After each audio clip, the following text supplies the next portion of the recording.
Inflation is rising at its fastest rate in 40 years. Inflation hit its highest levels since 1982. Americans are paying an additional $276 per month. Fuel, food, and shelter the biggest drivers behind inflation's highest increase in 4 decades. There is fresh evidence tonight of just how bad inflation has gotten in the U.S.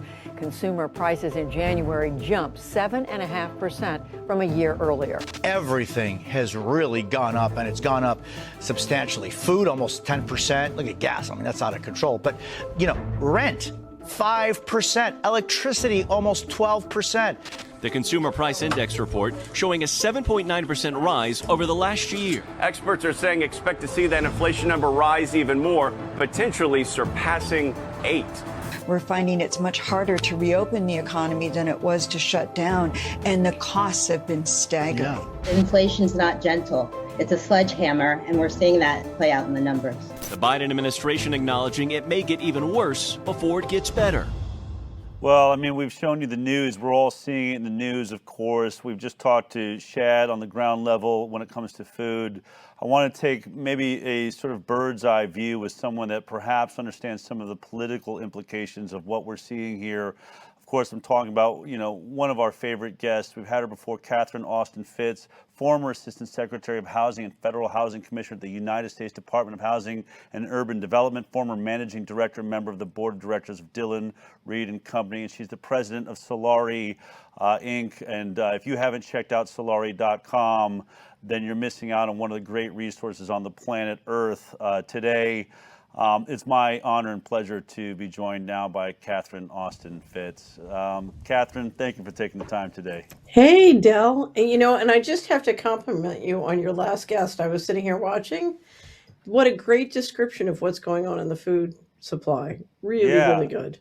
And so when you watch that, let's just start right there, because, you have worked for the government. You've watched how, and it's not easy, right? I think we judge the government's hard to keep hundreds of millions of people in some sense of order. Decisions have to be made.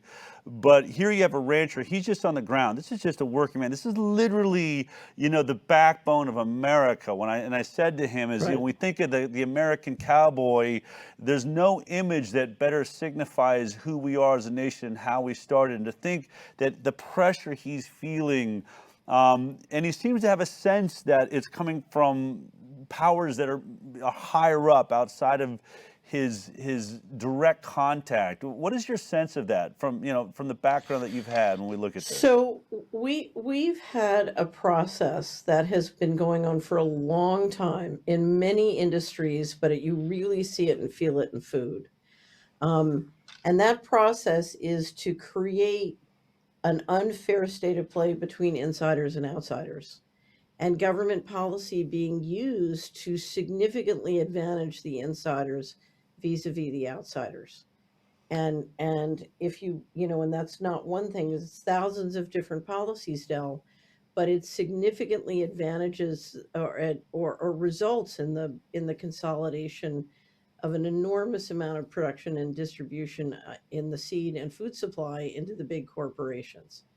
And this is government policy. There is, to give you an advantage, you saw it many times during the financial crisis. We have people on credit cards who are, or even farmers financing their crops, borrowing at 5, 10, 15, 20, 30%, while, the New York Fed member banks are borrowing money at 0%. Right. If you're competing in an auction and a guy who's paying 0% for his capital and you're paying 5, 10, 15, 30, whatever. I think the last time I looked, the average American credit card was 17%. And, to give you one of the ugliest examples, look at what we're charging students for their loans when the big banks are getting bailouts essentially for free and borrowing for next to nothing.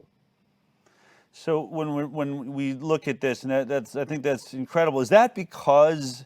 Is it that do we have a nation now, and as far as the United States of America is concerned, that is really catering to lobbyists who are representing, stockholders versus the actual on the ground worker? Or where is that pressure coming? Why is the government siding with sort of the insiders, as you'd say?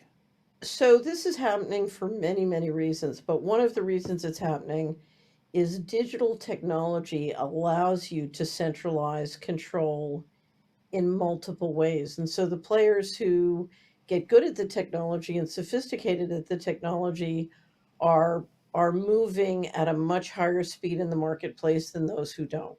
So part of this is really a digital technology game. And as you consolidate capital into a big corporation, that corporation has the power to pay for lobbyists. It has the power to pay for all sorts of policies that lower its cost of capital by, moving and playing offshore and creating long supply chains down into Latin America.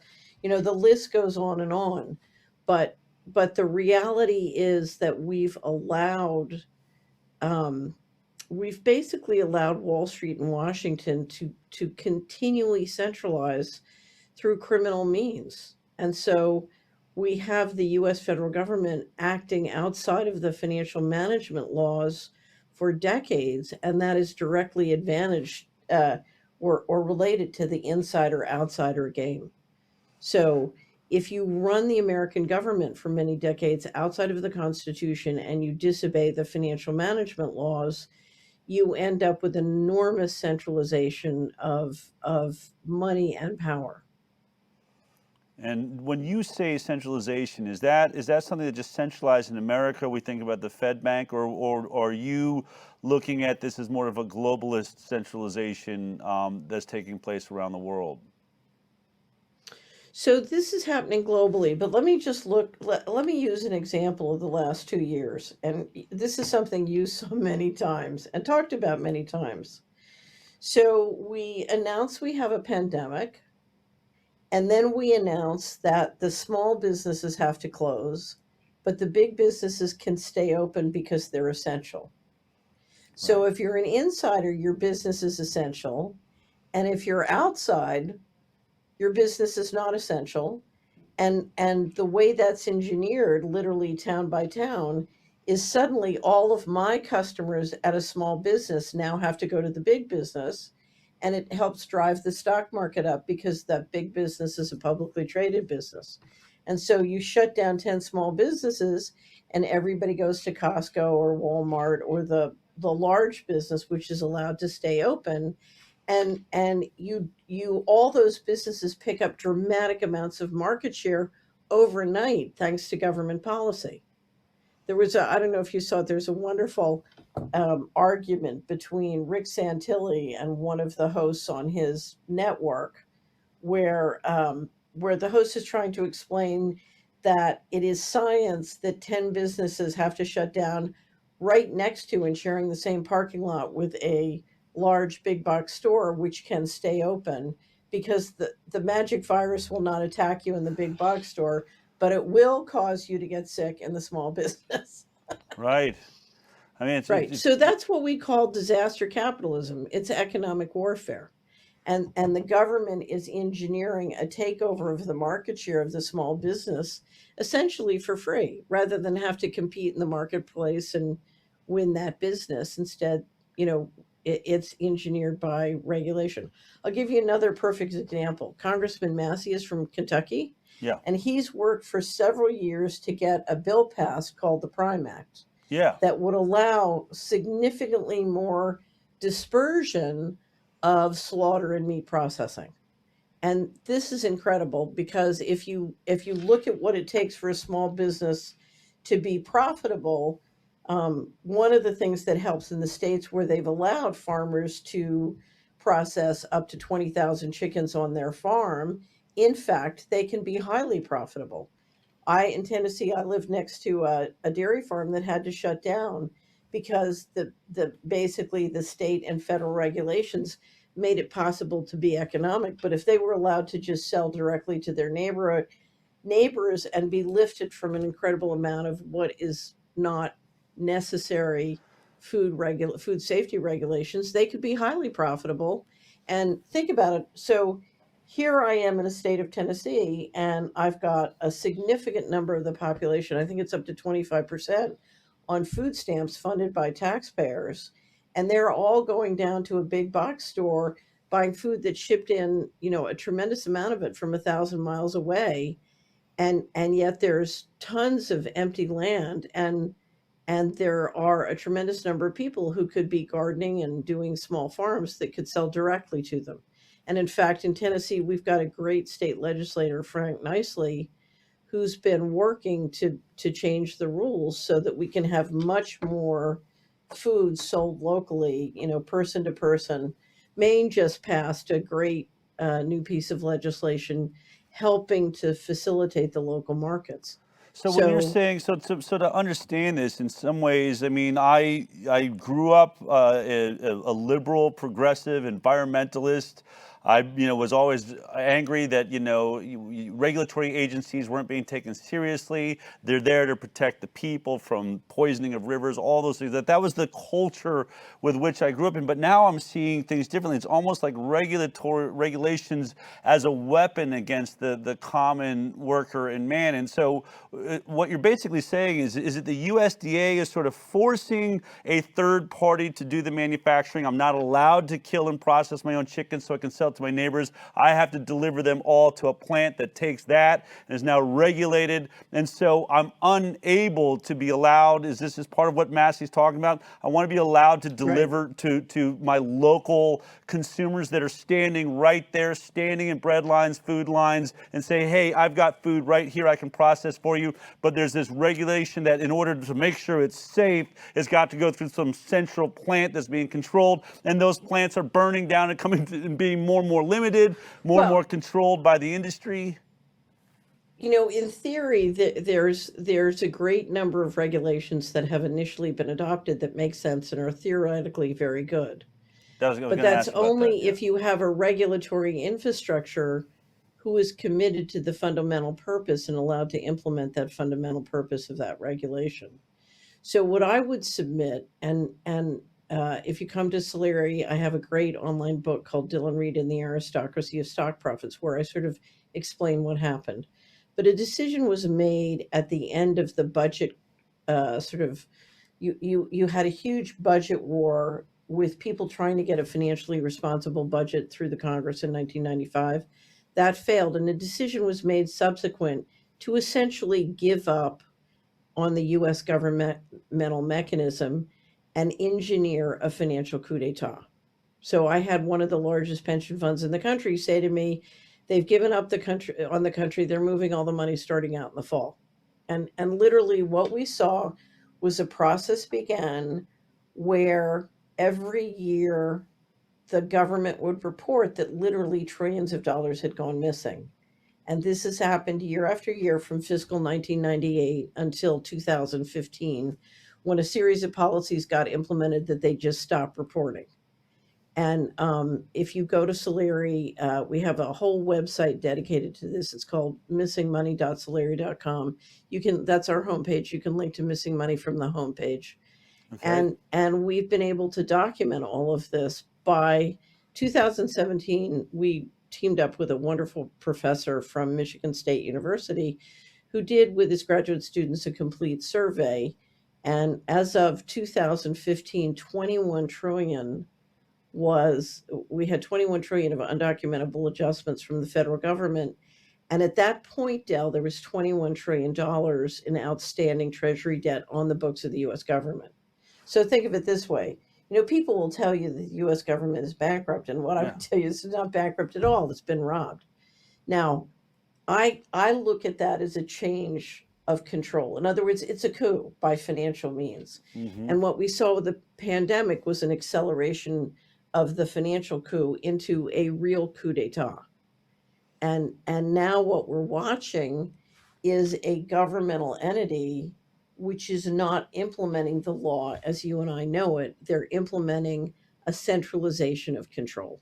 Well, I was going to, so when I look at that, one of the things that I like to do is sort of just, pretend house shop. I'm always watching the value of my own house. I moved to Austin at a good time. Austin was up and coming. I left California where things have always been very high priced. But I will tell you, watching sort of the value of the house that I'm in right now, the way it is skyrocketing, I just keep thinking about that famous video by the World Economic Forum that states that everyone will rent, that that's the dream of the future. No one will buy, and we'll all be eating fake meat and all of these different things. But that part of everyone will rent, I've been calling friends of mine and saying, you know, watching this housing market, you know, and I have some of my friends that are even family members that are, you know, in tiny houses and, you know, really fulfilling this liberal dream. And I said, you know what, wherever you're at, I would say buy a piece of this earth however you can within this year, because between inflation and everything else, it appears to me that the value of my house, no one's ever going to pay that for a ranch house, you know, sitting on a piece of land. It just doesn't, you know, we're looking at houses could end up being millions of dollars that were just 2-3 years ago, a few $100,000. How does that, are we really being driven into a culture that's just going to be renting? So your house is not going up in value. The value of the currency that you price your house in is going down in value. Okay. So inflation is what we're seeing. What you're watching is debasement of the currency, but let me describe it. I'm going to grossly oversimplify. Okay. Let's pretend you have an island with 2 people on it and a central bank. And the central bank prints money and gives it to one person. And then they print more money and they give it to the same person. And they print more money in the same. So let's say they increase the money supply on the island from 1 million to 100 million. Except every time they print 1 million, they only give it to one person, not the other. Okay. You know, at that point, it's fair to say that the person with let's say they now have 99.5 million, they're going to run the price up of everything, and they can buy out the other person, right? Right. So you're going to be, you know, what we've seen, and it's, you know, this has been going on for a long time, and this inflation has built up tremendously over many decades, is we've seen a completely insider-outsider game where the insiders get tremendous benefits. So during 2008, if a farmer failed, he didn't get a bailout. The people who caused him to fail got the bailout and radically increased their market share, correct? And he went under. Right. And that's an insider-outsider game. That has nothing to do with free markets. It has nothing to do with a bad business cycle. That's engineered. I mentioned to you the other day that Joel Dyer wrote, I think his name was Joel Dyer, a book called Harvest of Rage. And he had intended to talk about the militia movement. And what he discovered was that you had a group of remarkable farmers and ranchers who'd been pumped and dumped by a combination of USDA policies combined with a Volcker dramatic increase in the interest rates.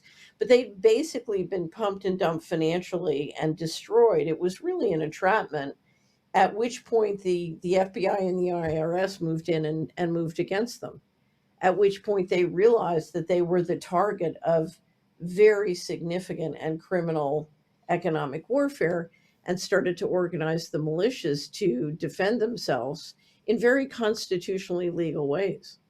And Dyer explains, you know, once you get under all this shriek, I call it the shriekometer, you know, the spin on who and what they were, you realize what you've got is the backbone of America being eaten alive by very sophisticated financial games and organizing to try and do something about it. Is it, I mean, you know, we're dwelling here in the potential to always be called conspiracy theorists. We have, you know, food shortages, it seems, on the horizon. The ranchers being pressed, fertilizers not getting out. I mean, all this could be greed on one side, but strangely over 20, you know, packaging plants and middleman, you know, delivery plants burning down. And on top of this, I just keep looking at the World Economic Forum and Klaus Schwab bragging about this great future where there's going to be this great equalizing event, and through this COVID pandemic and, you know, all of his cronies, whether it's Trudeau up in Canada, you know, or Biden here, build back better. And yet the more we hear the hammer of building back better, the more that hammer seems to be building us a coffin. And I'm wondering, do you feel like, and I asked Shad this, is this an agenda? I mean, are we really under attack? Or is it just greed and sort of this random, you know, that the financial interests will always go for what they want, and those of us on the outside are just, it's just sheer dumb luck? Or is there a concerted effort against us? So the leadership has made a command decision to use advanced technology developed over the last 50 years to dramatically consolidate control. So if you go back through history and you look, the single most profitable business we've ever had as an investment was slavery. And if you look at what caused us to stop the African American slave trade, one of the primary reasons was you couldn't perfect collateral. Now with digital technology, you can perfect collateral.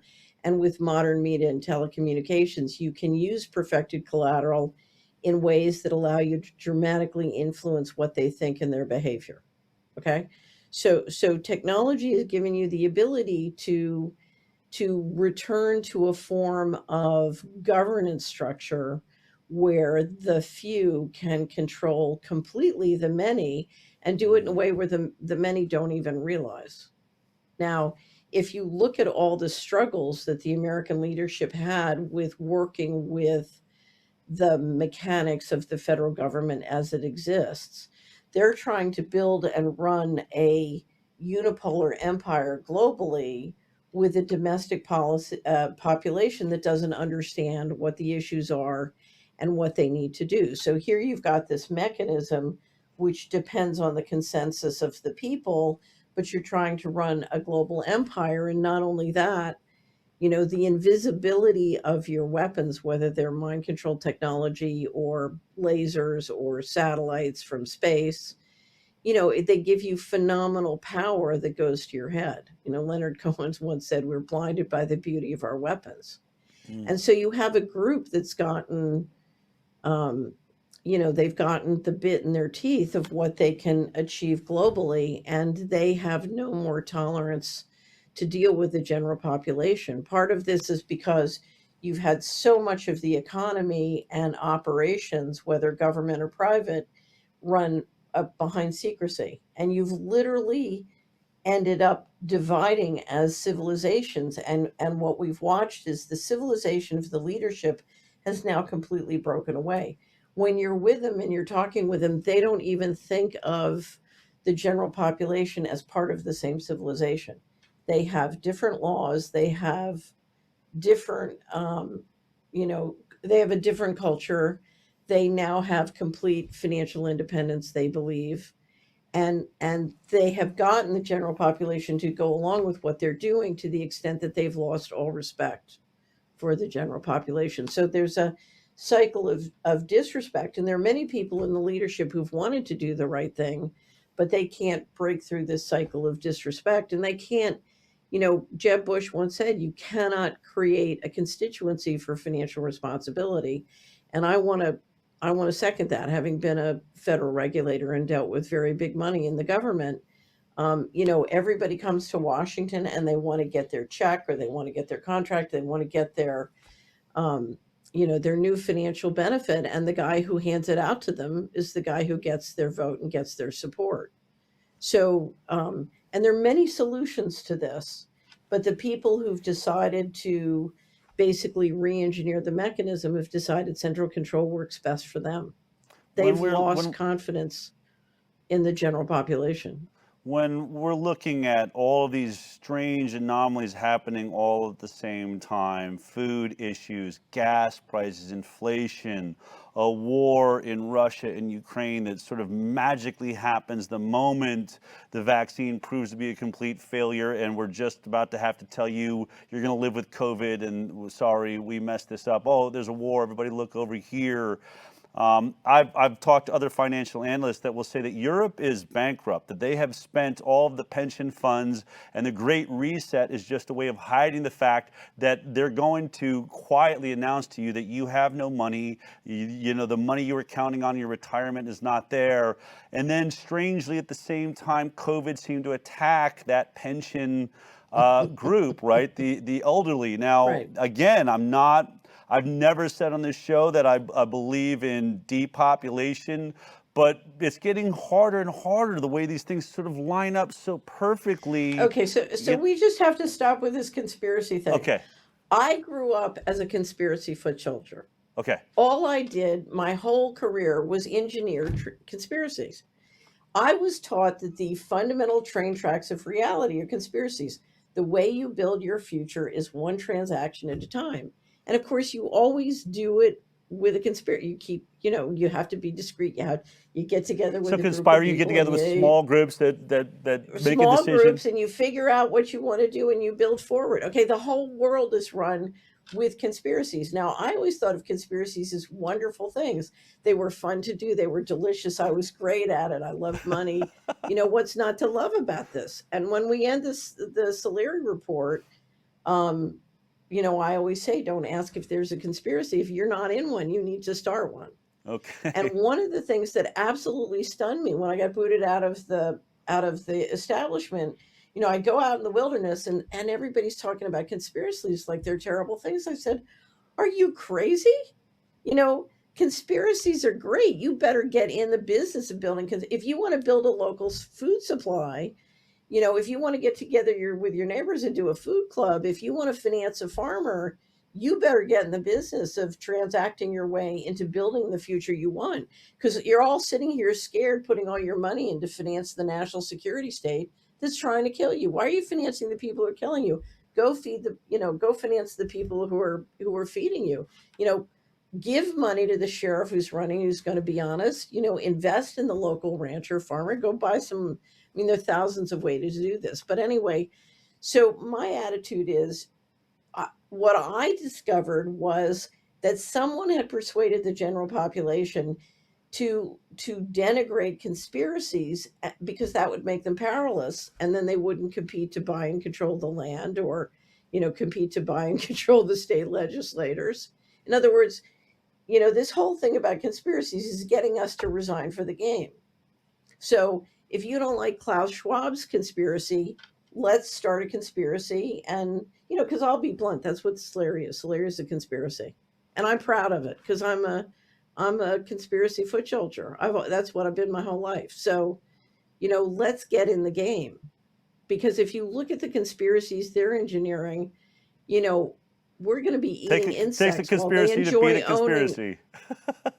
Absolutely. Right. You know, because the reason I left, I took one look at the plan, you know, the way they were going to offset all the inflation. Because what we've watched, Del, since the strong dollar policy in the middle of the 90s, is they've been printing massive amounts of money and then engineering deflation that would offset the inflation. And the pandemic was one of the great last, you know, Fauci basically, you know, is rented deflation. He's like a deflation doll. You know, we need more deflation. Okay, change the restrictions and, you know, and shut down more. It's demand destruction. He's a demand destruction machine. That's what he does. It has nothing to do with health. It has to do with shutting down demand and moving the market share into the insiders. Okay. So we've got to, when I took a look at what they were up to, I said, I hate their plan. It's not going to work. I don't want to be in on the deal. So I'm going to go out in the wilderness and see if, you know, if a decentralized group of people can pull back power and decentralize power. Because the centralized thing, which depends on complete control, I mean, we're talking about returning to slavery, you know, and if you think it's a problem, they're going to take your house. Wait till they come in and take your kids. Right. Okay. Yeah. So this is much darker than just take your house. So I said, complete control won't work. It's a terrible plan. We got to come up with plan B. How important are that's what interests me. So I want you to embrace your inner conspiracy. Okay. creation. I love that Okay? perspective. I mean, I haven't really heard it stated that way, and I get that. I guess in some ways, you know, the High Wire and the Informed Consent Action Network is a conspiracy group. Then we're Right. working to Right. bring truth about against a media system that keeps saying we're the enemy, and we are. We are the enemy to the lies being, you know, propagated by mainstream media, and we're using legal cases to make our point. But you just said something about the Right. children, that your children being taken away. How, when you work in government, you worked under George Bush in urban development. How much are the children a focus of our government? I feel like in many ways it's not until this vaccine issue that we started thinking, my God, like, why does Senator Richard Pan care what's happening inside my house with my kids? How much of a focus are our children, as we think they're just worried about us, we're the taxpayers? Is government focused on our children, or is that changing? Yes. I would say they're most focused on the children. So if you want to accelerate change, so if you want to move from a human civilization to transhumanism, the way to do it fast is not to wait for a generation to die. You get control of the children and you get them to embrace transhumanism and reject their parents. Now remember, because you're looking to steal all the retirement savings or control it and engineer it in certain ways, when you do that, you want to be able to maintain the loyalty of the younger generation. I'll give you a perfect example. Okay. In 2017, I was invited to a conference at the Aspen Institute in Colorado. And at one point, someone got up and made a presentation to the crowd. It was a cryptocurrency crowd, about how great it would be to destroy the U.S. government and then take all the remaining assets and auction them off. So I stood up and I said, okay, if you come into any county in America, the 3,100 counties, what you'll discover is that more than 50% of the people in that county depend on government checks, Social Security, their military pension, their federal government pension, all these different things. What you're going to do is in one day, you're going to wipe out 50% of the income, and then you're going to wipe out within a week all the retail that depends on that income. So you're basically going to take 75% of the income in that county and wipe it out overnight, which point, everybody's got, maybe they got 3 weeks of cash, then 3 weeks of food, and they can go without food and cash for 3 weeks and then they're all dead. Is that really what you want? And you had a group of people saying, it's no problem. We're just going to get everybody on Bitcoin and everything will be fine. And they were enthusiastically embracing a abrogation of all the commitments to their parents and grandparents. I said, how many people have grandparents who will go bankrupt when you do this? But they weren't making the intergenerational connection. And what you were seeing was a pitch that was designed to keep the young loyal and turn them against the other generation. So all part of a financial divide and conquer strategy. When we see all these conversations, I mean, we just saw a huge issue in Florida with DeSantis, basically, conversation which seems like just a school issue, up to third grade. We don't want them talking about sexual, positions and choices up to third grade. Disney came out against it. DeSantis then, launched, really an investigation of Disney, at which point they sort of lost their, here we go, Ron DeSantis fires back at Disney will pay its fair share of taxes. I mean, we've all been watching this happen in the news, but how much of this, like you talk about the children, is the government, is this all a part of it? Like, we see, it seems like and Virginia was a really good, where the governor said parents have no right to be discussing the education of the children. Is this all a part of a concerted attempt to get involved, like, and vaccination, really, vaccine mandates say the parent has no choice here. We own your children, not the parents. So this is a migration of a model from a constitutional republic to slavery where children are livestock. Right. And you're free to experiment with them. If you want to try, prototype moving a man to a woman or a woman to a man. In other words, you're looking to literally assert control of them as if they're livestock and use them in a variety of ways and ways which are not acceptable to parents or teachers. So, I'll never forget, I had one wonderful subscriber from the Slayer Report send me a video of two mothers in California discussing their efforts to stop the sex education, and they very graphically showed the materials and described what had happened to their kids. And what I will tell you, Del, the only time I've ever seen that material before is when you're grooming children to be sex slaves. Yeah. That's the only time I've ever seen that material before.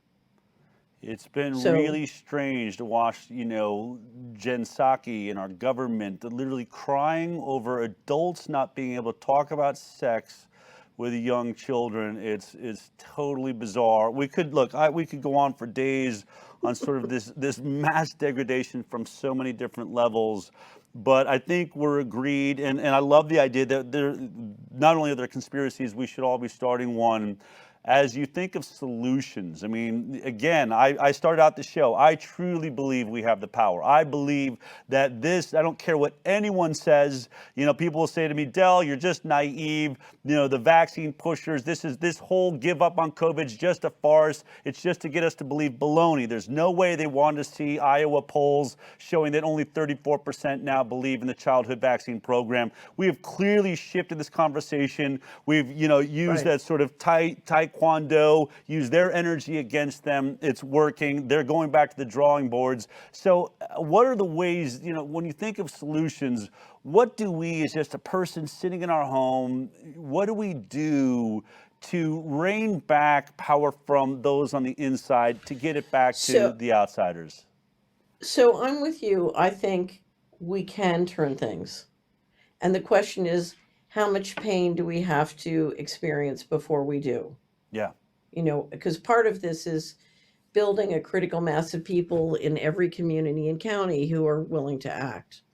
And there are thousands of things we can do as an individual, as a family, as neighbors, as a small community.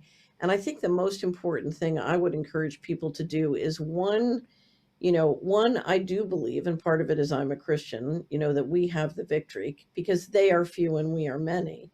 But the other thing is, I really want to encourage you to think small and think about what you can do. So the first thing I used to encourage my clients to do when I was a investment advisor is sit down, take out a piece of paper and do a time budget, do a sources and uses of time, and look at, where you invest your time and start to remove from that uses of time anything that's draining you or has you doing business or dealing with people who don't have integrity or your best interest at heart.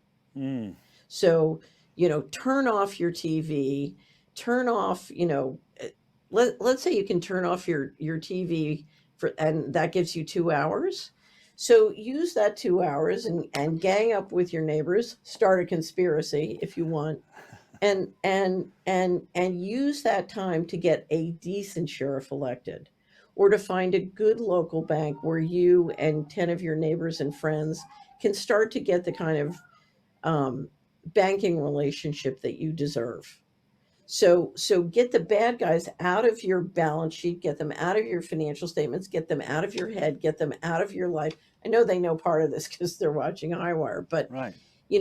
I call it Coming Clean. If you come into Slayer, we have a great article called Coming Clean, and you can walk through the Coming Clean process, but get them out of your life, get technology under control, because we're allowing very sophisticated and dangerous surveillance technology into our lives. And we need to do a much better job of handling that and protecting ourselves and our families from it. So we have another great piece that Corey Lynn wrote for us called Loosen Technology's Grip. And so we'll put links. We have a little commentary that we made for this show, and we'll put links to Coming Clean and Loosen Technology's Grip. But start to get the bad guys out of every aspect of your life and start to build that which is healthy.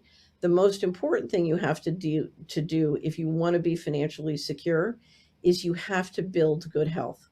The number one thing that destroys people's health and people's time in America, one vaccine injury can cost a family $1 to $5 million and destroy their time.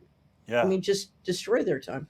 So first, you've got to get really savvy about managing your family's health and how you invest your money to stay healthy. And that means great food, fresh food, kind of food your prior guest, the rancher, was talking about. And I'm in Europe right now, and the Europeans spend more on food and less on healthcare on the back end because they're taking care. Now, one thing not everybody's a gardener, but remember in World War II, we had people start gardens crash course, and within 2 or 3 years, I think 40% of the fruits and vegetables were coming from just family gardens. We can do that again. Yeah. It's fun for a lot of people to grow food, and again, you can team up. I always encourage people to go find the local food chapter of Weston Price Foundation. Yeah. Find the local foodies because that's your constituency for freedom. So, and interestingly enough, if you're going to do a local currency, and there are many great ways to start a local currency, but if you're going to do a local currency, you got to have the local food thing working too. It's this, it's two sides of a coin. You have to have resiliency in your local food system if you want to be able to get a local currency growing.